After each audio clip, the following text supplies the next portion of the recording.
성경 말씀은 처음부터 마지막 순간까지 하나님이 이끄신 구원의 길입니다. 이 말씀을 시작하며 모든 분의 심령 위에 하나님의 은혜와 성령의 평안이 함께하길 바랍니다. 지금 성경 말씀의 비밀을 시작합니다. 성도 여러분, 오늘 우리가 함께 묵상할 말씀은 마태복음 2장에 기록된 동방박사들의 이야기입니다. 이 이야기는 우리에게 너무도 익숙하여 때로는 그 안에 숨겨진 깊은 비밀을 지나치기 쉬운 본문이기도 합니다.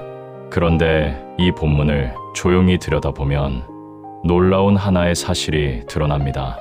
별은 한 사람에게만 뜬 것이 아니었다는 것입니다. 별은 온 세상의 하늘에 떠올랐습니다. 동방의 박사들도 그 별을 보았고 예루살렘의 대제사장들도 그 별이 떴다는 소식을 들었으며 헤롯 왕 역시 그 별의 의미를 전해 들었습니다. 같은 하늘 아래 같은 별이 떠올랐는데 그 별을 보고 반응한 방식은 사람마다 전혀 달랐습니다. 어떤 이들은 별을 보자마자 자리에서 일어나 먼 길을 떠났고, 어떤 이들은 별의 의미를 정확히 알면서도 단 한 걸음도 움직이지 않았으며, 또 어떤 이는 별의 소식에 두려움을 느끼며 그 빛을 꺼뜨리려 했습니다. 마태복음 2장 3절은 이렇게 기록하고 있습니다. 헤롯 왕과 온 예루살렘이 듣고 소동한지라. 소동이 있었습니다. 그러나 소동은 있었어도 움직임은 없었습니다. 온 예루살렘이 흔들렸지만 그 흔들림이 발걸음으로 이어지지는 않았던 것입니다. 오늘 이 말씀을 통해 우리가 함께 묵상하고자 하는 것은 바로 이것입니다. 별은 모든 사람에게 떴는데 왜 따라간 사람은 소수였는가? 그리고 별을 따라간다는 것은 우리의 신앙에서 어떤 구조를 이루고 있는가 하는 것입니다. 조용히 마음을 열고 이 별이 이끄는 여정 속으로 함께 걸어가 보시기 바랍니다. 이 이야기의 배경을 먼저 살펴보아야 합니다.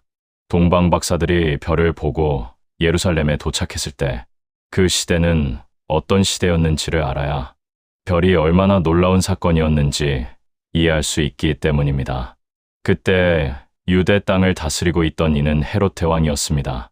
헤롯은 로마의 허락 아래 유대의 왕이 된 인물이었으나 순수한 유대인이 아니었고 자신의 왕위를 지키기 위해 아내도 아들도 형제도 죽인 사람이었습니다. 유대 백성은 공포 아래 살고 있었고 성전은 겉으로는 화려했으나 그 안에 하나님의 살아있는 음성은 들려오지 않았습니다. 더 깊이 들여다보면 그 시대에는 하나의 거대한 침묵이 흐르고 있었습니다. 구약의 마지막 선지자 말라기 이후로 약 400년 동안 하나님의 말씀이 공식적으로 선포되지 않았던 것입니다. 선지자의 음성이 끊어진 시대, 하나님이 잠잠하신 것처럼 느껴지던 시대, 그 기나긴 침묵의 한가운데서 어느 날 밤하늘에 별 하나가 떠올랐습니다. 이 별은 갑자기 나타난 것이 아니었습니다.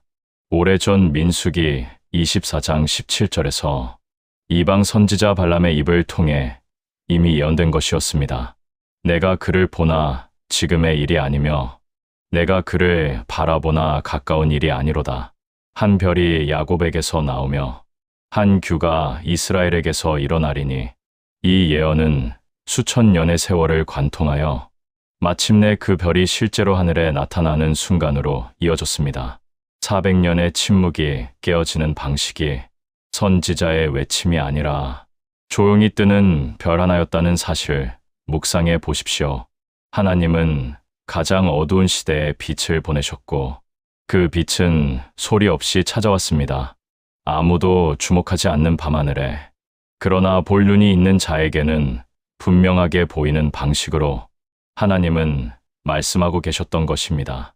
어두울수록 별은 선명해집니다. 침묵이 길수록 하나님의 다음 말씀은 더욱 깊어집니다.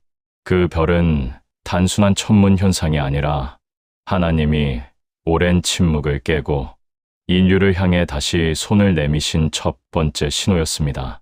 이제 그 별을 따라 실제로 길을 나선 동방 박사들의 여정을 함께 따라가 보겠습니다. 마태복음 2장 1절에서 2절은 이렇게 기록합니다. 예수께서 헤롯 왕 때에 유대 베들레헴에서 나심에 동방으로부터 박사들이 예루살렘에 이르러 말하되 유대인의 왕으로 나신 이가 어디 계시냐?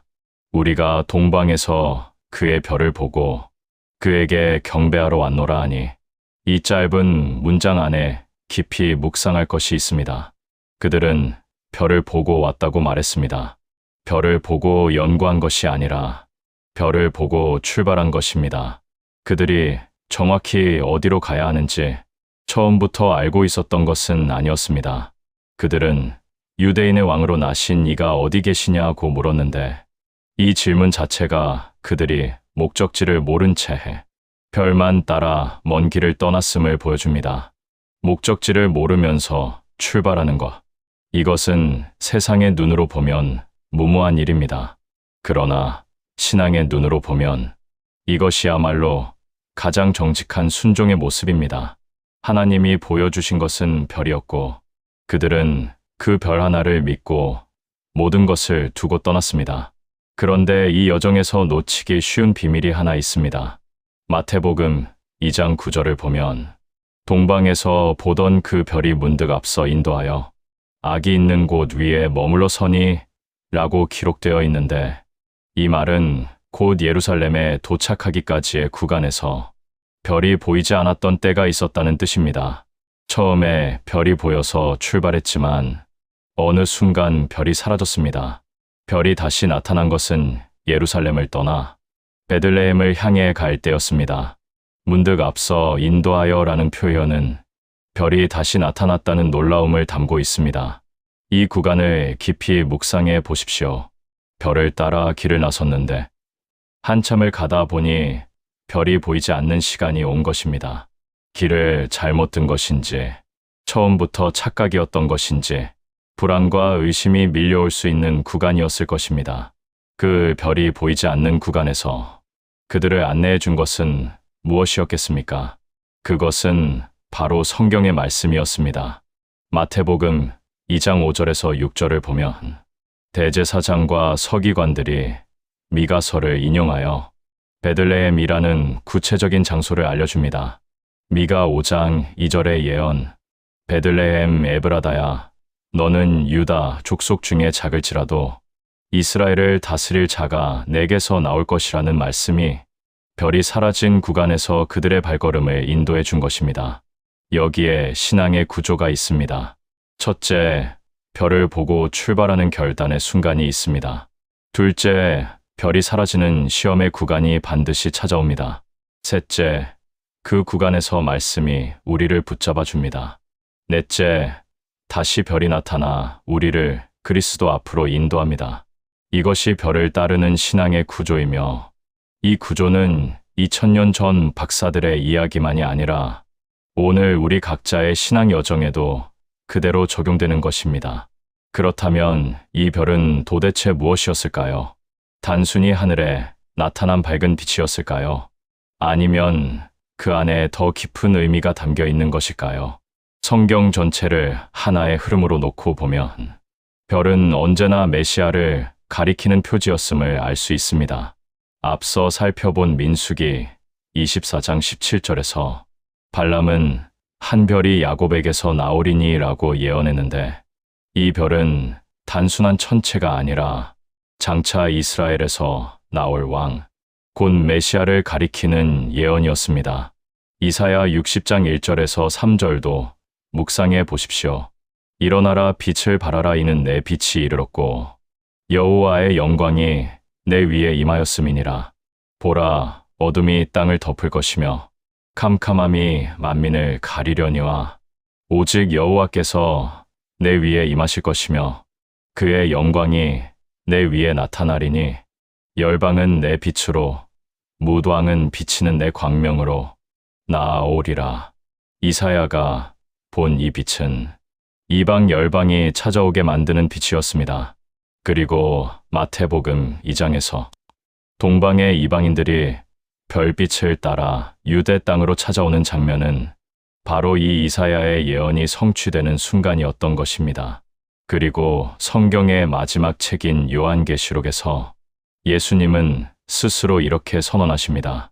요한계시록 22장 16절 나는 다윗의 뿌리요 자손이며 광명한 새벽별이라. 예수님은 별이 가리키던 그 분이시면서 동시에 스스로 별이라고 선언하신 것입니다. 구약의 예언에서 시작하여 복음서의 성취를 지나 요한계시록의 선언에 이르기까지 별은 일관되게 한 분을 가리키고 있었습니다. 그 분이 바로 그리스도이십니다. 그러므로 동방박사들이 따라간 별은 하늘에 떠 있는 빛이 아니라 그리스도를 향한 이정표였습니다. 별 자체가 목적지가 아니었습니다. 별은 그리스도께로 인도하는 안내자였을 뿐이며 별이 멈춘 그곳에 진짜 빛이신 분이 계셨습니다. 이것은 매우 중요한 묵상의 지점입니다. 우리가 신앙생활에서 만나는 수많은 은혜의 경험들, 기도 중에 느끼는 감동, 말씀에서 받는 깨달음, 찬양 중에 임하는 뜨거움, 이 모든 것은 그 자체가 목적지가 아니라 그리스도를 향한 이정표입니다. 은혜의 경험에 머물러 있으면 별 아래에서 멈춰 서는 것과 같습니다. 별이 가리키는 곳으로 계속 나아가야 비로소 그리스도를 만나게 됩니다. 별은 우리를 감동시키려고 뜬 것이 아닙니다. 별은 우리를 그리스도께 데려가려고 뜬 것입니다. 여기서 이 본문의 가장 놀라운 반전이 드러납니다. 이 반전을 조용히 묵상하면 마음이 뜨끔해지는 것을 느끼게 될 것입니다. 마태복음 2장 4절에서 6절까지의 장면을 다시 보십시오. 헤롯이 그리스도가 어디에서 나겠느냐고 묻자 대제사장들과 서기관들이 즉시 대답합니다. 유대 베들레헴이 오니 이는 선지자로 이렇게 기록된 바 또 유대 땅 베들레헴아 너는 유대 고을 중에서 가장 작지 아니하도다. 내게서 한 다스리는 자가 나와서 내 백성 이스라엘의 목자가 되리라 하였나이다. 이들은 미가 5장 2절의 예언을 단번에 정확하게 인용했습니다. 메시아가 어디서 태어나는지 성경적 근거까지 완벽하게 제시했습니다. 그런데 놀라운 것은 이 대답을 한 후 그들이 무엇을 했는가 하는 것입니다.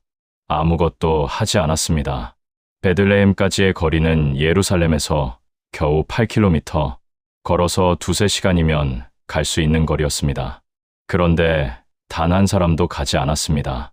동방에서 수천 킬로미터를 여행해 온 이방인들은 별을 보고 모든 것을 두고 떠나왔는데 성경을 매일 읽고 가르치던 종교 지도자들은 8km를 가지 않았습니다. 이것이 이 본문의 가장 충격적인 반전입니다. 가장 멀리 있던 자들이 가장 먼저 도착했고 가장 가까이 있던 자들이 가장 멀리 남아 있었습니다. 같은 별 아래에서 세 가지 반응이 나타났습니다. 동방 박사들은 별을 보고 경배하러 떠났고 대제사장과 서기관들은 별의 의미를 알면서도 움직이지 않았으며 헤롯은 별의 소식을 듣고 그 빛을 없애려 했습니다.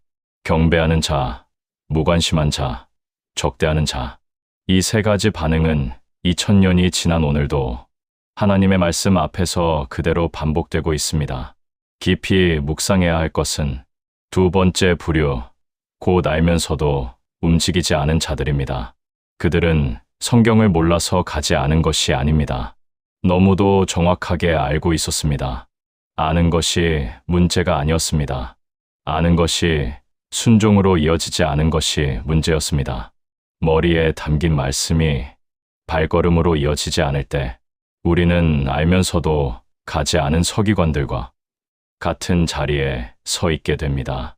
지식은 방향을 알려주지만 순종만이 그곳에 데려다 줍니다. 별을 아는 것과 별을 따르는 것 사이에는 8km보다 더 먼 거리가 놓여 있으며 그 거리를 좁히는 것은 더 많은 지식이 아니라 한 걸음의 순종입니다. 이제 이 말씀을 우리 자신의 삶 속으로 가져와 보겠습니다. 동방 박사들에게는 하늘에 별이 있었습니다. 그 별은 그들이 전혀 예상하지 못한 시간에 예상하지 못한 방식으로 떠올랐으며 그들은 그 별을 따라 인생의 경로를 바꾸었습니다. 오늘 우리에게 별은 어떤 모습으로 떠오르고 있을까요? 누군가에게는 예배 중에 들려온 한 구절의 말씀이 오래된 마음의 빗장을 열어주는 별이 될 수 있습니다. 기도 중에 찾아온 고요한 감동이 새로운 방향을 가리키는 별이 될 수 있으며 뜻하지 않은 만남이나 환경의 변화가 하나님이 보내신 별이 될 수도 있습니다. 그런데 별이 떠오를 때 우리 안에서는 두 가지 목소리가 싸웁니다.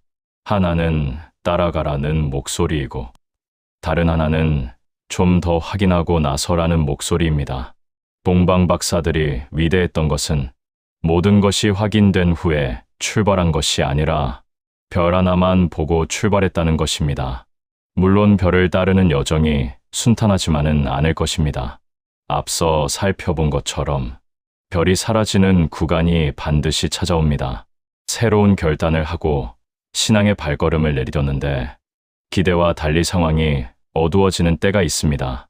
기도에도 응답이 보이지 않고 순종했는데 오히려 어려움이 찾아오며 이 길이 맞는 것인지 확신이 흔들리는 시간이 옵니다. 그때가 바로 별이 사라진 구간입니다.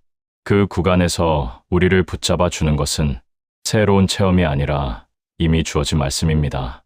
동방 박사들이 별이 보이지 않던 예루살렘에서 미가서의 말씀을 통해 베들레헴이라는 다음 행선지를 확인받았던 것처럼 우리도 별이 보이지 않는 구간에서 하나님이 이미 주신 말씀을 붙잡고 한 걸음 더 나아갈 때 반드시 별이 다시 나타나는 은혜를 경험하게 됩니다. 지금 이 순간 자신의 삶을 조용히 돌아보십시오. 하나님이 내 삶에 떠올려 주신 별이 있지 않습니까? 말씀을 통해, 기도를 통해, 혹은 삶의 상황을 통해 분명히 보여주신 방향이 있지 않습니까? 혹시 그 별을 보면서도 서기관들처럼 자리에 앉아 있는 것은 아닌지 조금만 더 확인되면 하면서 출발을 미루고 있는 것은 아닌지 돌아보아야 합니다. 별은 영원히 떠 있지 않습니다. 별이 보일 때 따라가는 것이 신앙이며 별이 사라진 구간에서 말씀을 붙잡는 것이 성숙이며 다시 나타난 별 앞에서 경배하는 것이 예배입니다. 이제 별이 멈춘 곳을 함께 바라보겠습니다. 이 장면에서 하나님의 놀라운 방식이 드러납니다. 마태복음 2장 9절에서 11절까지를 보십시오. 박사들이 왕의 말을 듣고 갈새 동방에서 보던 그 별이 문득 앞서 인도하여 악이 있는 곳 위에 머물러 서니 그들이 별을 보고 매우 크게 기뻐하고 기뻐하더라. 집에 들어가 아기와 그의 어머니 마리아가 함께 있는 것을 보고 엎드려 아기에게 경배하고 보배압을 열어 황금과 유향과 모략을 예물로 드리니라. 수천 킬로미터를 여행해 온 박사들이 마침내 도착한 곳은 어디였습니까? 화려한 궁전이 아니었습니다. 위풍당당한 성전도 아니었습니다. 베들레헴의 작은 집이었습니다. 동방에서 왕의 별을 보고 떠나온 그들은 당연히 왕궁에서 왕을 만나리라 기대했을 것입니다.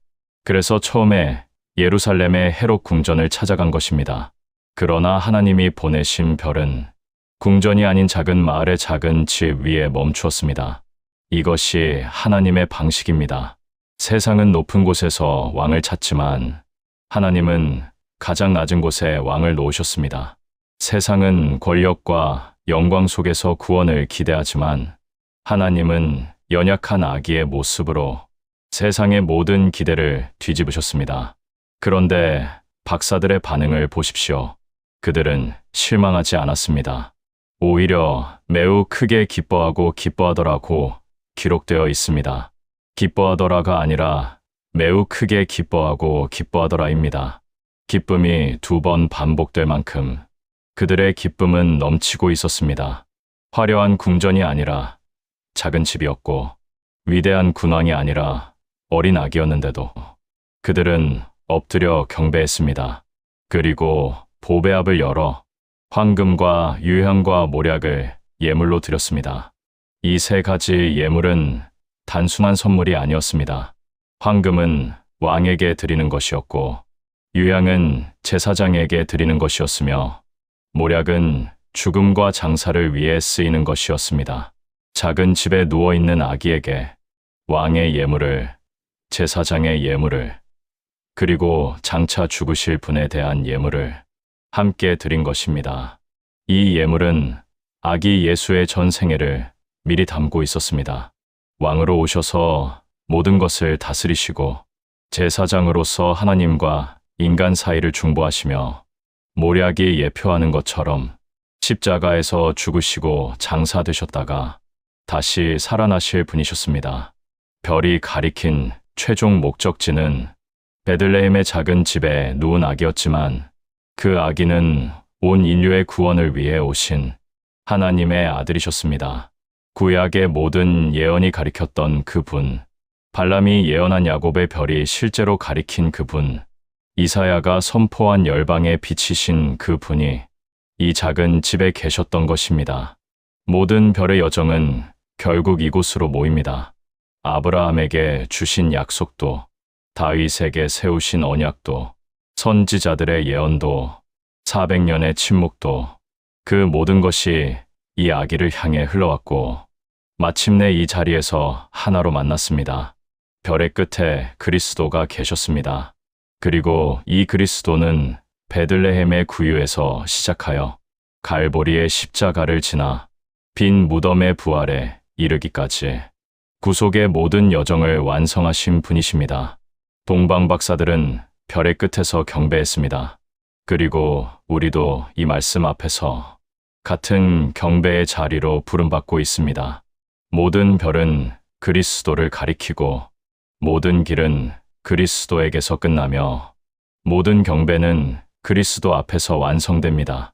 성도 여러분, 마태복음 2장의 마지막 장면은 짧지만 매우 깊은 의미를 품고 있습니다. 마태복음 2장 12절입니다. 그들은 꿈에 헤롯에게로 돌아가지 말라 지시하심을 받아 다른 길로 고국에 돌아가니라. 다른 길로 돌아갔다. 이 한 문장이 별의 여정 전체를 완성합니다. 별을 따라온 사람들은 경배를 마친 후 같은 길로 돌아가지 않았습니다.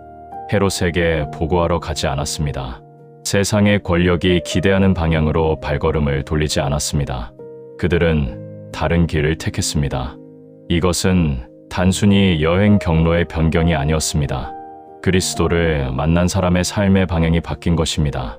경배 이전의 길과 경배 이후의 길은 다릅니다.